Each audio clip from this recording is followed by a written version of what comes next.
자, 2011년 1회 국어 9번부터 12번까지 봅시다. 일단 지문 분석부터 해야겠죠? 자, 지문 분석 한번 읽어봅시다. 시작.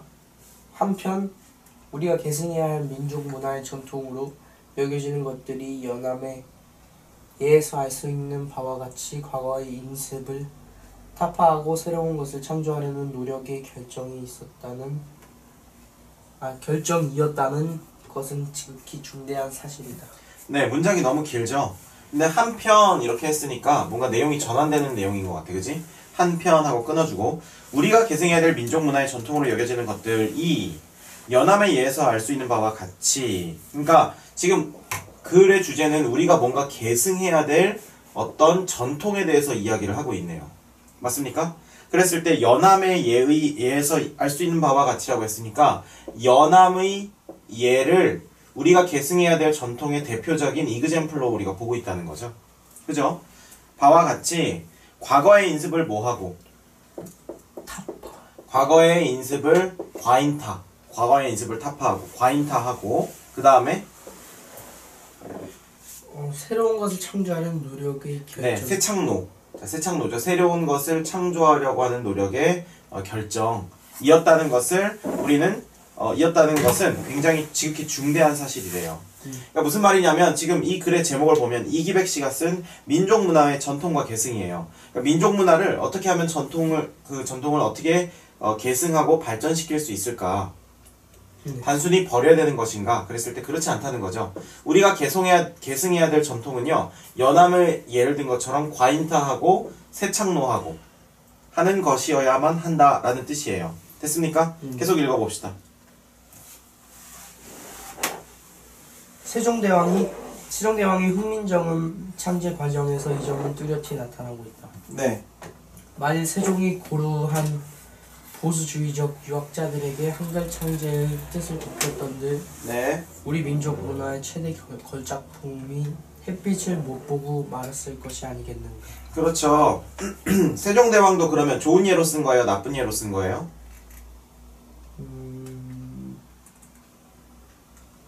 나쁜 예. 나쁜 예로 쓴 거예요? 좋은 예.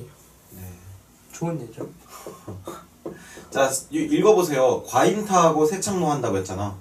근데 세종대왕의 훈민정음은 창제 과정에서 이 점이 뚜렷이 나타나고 있다고 했으니까 과인타하고 새창노 하는 것이 세종대왕의 훈민정음에서 뚜렷하게 나타나고 있다고 하는데 이게 어떻게 앞의 내용이랑 반대입니까? 그렇죠.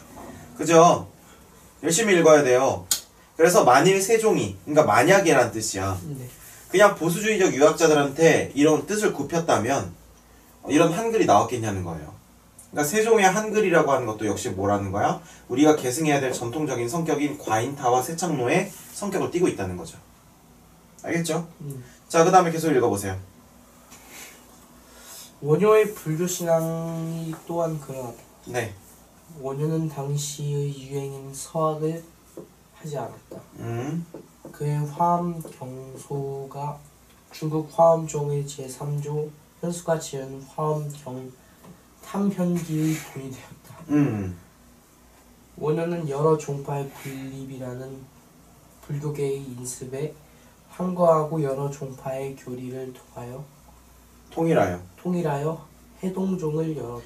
오케이. 여기서 원효 이 사람의 그 업적을 보니까 이 사람의 불교신앙도 역시 과인타하고 새창노 하는데 일조를 했다 라고 하는 것을 우리가 엿볼 수 있는 거죠. 이 사람이 타파했던 건 뭐예요? 당시 유행인 서학을 하지 않았다는 거예요. 오히려 서학이라고 하는 건 뭐야? 자, 보세요. 우리나라가 이렇게 생겼지. 우리나라는 사대주의였기 때문에 우리나라 옆에 붙어있는 이 중국에 굉장히 많이 유학을 갔었다는 거야. 그러니까 우리나라의 서쪽이죠, 중국은. 그래서 이걸 서학이라고 했던 거예요. 오케이? 그래서 당나라 유학을 가지 않고 원효는 공부를 했다는 거야. 근데 오히려 원효가 그렇게 공부해서 어떤 탄생시킨 뭐가? 화엄경소라고 하는 책이 중국의 화엄종의 제3조 현수가 지은 화엄경 탐험기의 본이 되었다는 거예요. 그러니까 오히려 유학을 가지 않아도 여기서 오히려 얘네들 이 원효가 쓴 거를 오히려 보고 베꼈다는 거예요. 영향을 받았다는 거지. 그래서 여러 종파의 분립이라는 불교계의 인습에 항거해서 교리를 통일하고 해동종을 열었다는 겁니다. 알겠습니까? 자, 그래서 모든 승려들이 귀족 중심의 불교로 만족할 때 스스로 마을을 돌아다니며 배움 없는 사람한테 전도하기를 꺼려하지 않은 빈중불교의 창시사였다. 이러한 원효의 정신은 보세요. 우리가 계승해야 될 전통, 이어받아야 할 중요한 재산이 아닌가 이렇게 말하고 있어요. 그 다음에 나오는 건 누구죠? 겸재에 대해서 이야기하고 있네. 겸재는 누구예요? 정선. 오케이? 네. 그 다음에 단원은 누굽니까? 김홍도. 그래서 이런 사람들의 호를 앞에다 쓴 거예요. 오케이? 해원 신윤복. 이 그림에서도 이런 정신을 찾을 수 있다. 어떤 정신? 과거의 인습은 타파하고 새로운 것을 창조하려고 노력한다는 이거. 그래서 이들은 화보 모방주의의 인습의 반기를 들고, 그러니까 화보 모방주의는 뭔가를 보고 뺏기는 거겠지. 그거의 반기를 들고 우리나라 정치가 넘치는 자연을 묘사하였다. 그래서 산수화나 인물 아래 말라붙은 조선시대의 화풍에 한거하여 밭가는 농부, 대장간 풍경, 서당의 모습, 씨름하는 광경 이런 것들을 다 그렸다는 거예요. 알겠습니까? 네. 이것은 당시에는 뭐였대요? 혁명과도 같은. 혁명과도 같았대요. 뭐야 이 녀석들 하면서 막 당시에 반응이 안 좋았다는 거지.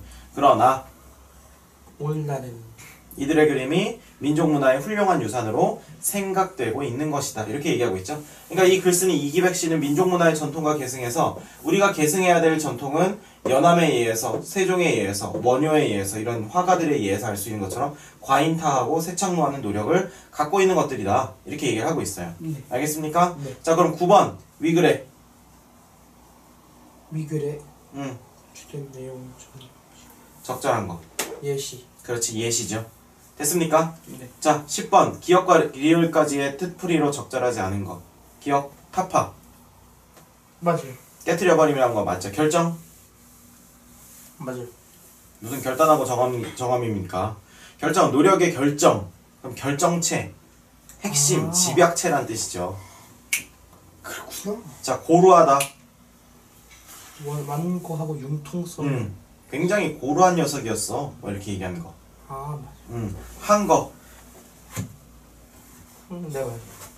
대항하고 맞서는 거. 네. 알겠습니까? 자, 11번. 위글의 내용으로 볼 때 계승해야 될 전통이라고 볼 수 없는 것은 1번 산수화, 2번 해동종, 3번 훈민정음, 4번 민중불교. 민중불교.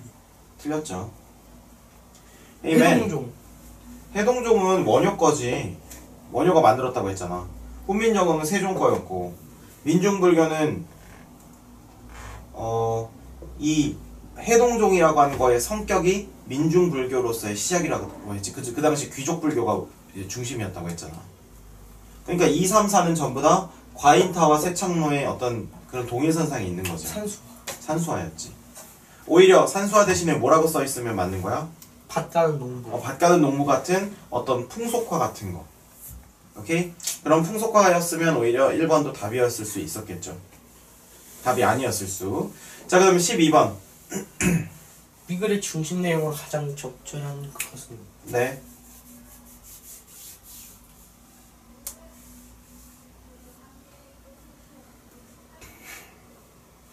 뭐겠습니까?